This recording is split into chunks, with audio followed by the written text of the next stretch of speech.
রমজান যেন শুধু আমাদের মাঝেই না, আকাশেও বোঝা যাচ্ছে রমজান এসেছে। চাঁদের আলোটা আজ কেমন যেন নরম, ভোরের হাওয়াটা অন্যরকম এক শান্তি। মনে হয় পুরো পৃথিবী আজ সেজে উঠেছে ইবাদতের জন্য।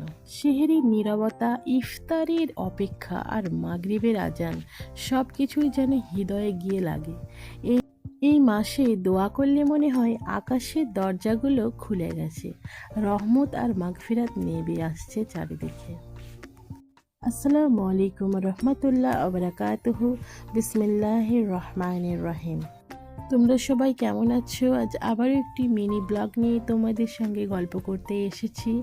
এই ব্লগটি একটু স্পেশাল, কারণ এটা রমজান।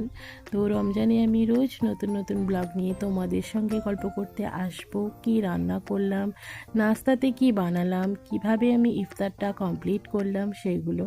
তো দেখো, আজ কিন্তু ডিনারে একটু ডিফারেন্টভাবে বানিয়েছিলাম। রোজই তো সবসময় তো একই রকম তরকারি ভালো লাগে না, তাই ভাবলাম আজ একটু ডিমটাকে অন্যরকমভাবে রান্না করব। তো দেখো, ডিমটাকে আমি পেঁয়াজটাকে বাটা করে আমি রান্না করেছি। খুবই মশলা একটু বেশি, তেল একটু বেশি দিয়ে রান্না করেছিলাম, যাতে খেতে খুব চটপটা লাগে। আসলে সারাদিন রোজা রেখে খুব একটা শাকসবজি ভালো লাগে না, তাই না? একটু মানে একটা তরকারি দিয়ে ভাত খাবো, কিন্তু সেটা একটু ইন্টারেস্টিং আর চটপটা হতে হবে। তো যাই হোক, আমাদের নাস্তাটা কিন্তু খুবই হালকা এবং লাইট হয়, যার জন্য কিন্তু আমাদের ডিনারের আয়োজনটা একটু ভারী থাকে। তো দেখো, ডিমের আমি এইভাবে কালিয়া বানিয়েছিলাম, যেটা অসাধারণ অপূর্ব স্বাদ হয়েছিল। উপর থেকে আমি একটু এলাচ আমি ডিম রান্না এবং চিকেন রান্নায় দিয়েই থাকি, তার উপর থেকে একটু ধনেপাতা আমি স্প্রিঙ্কেল করে দেব।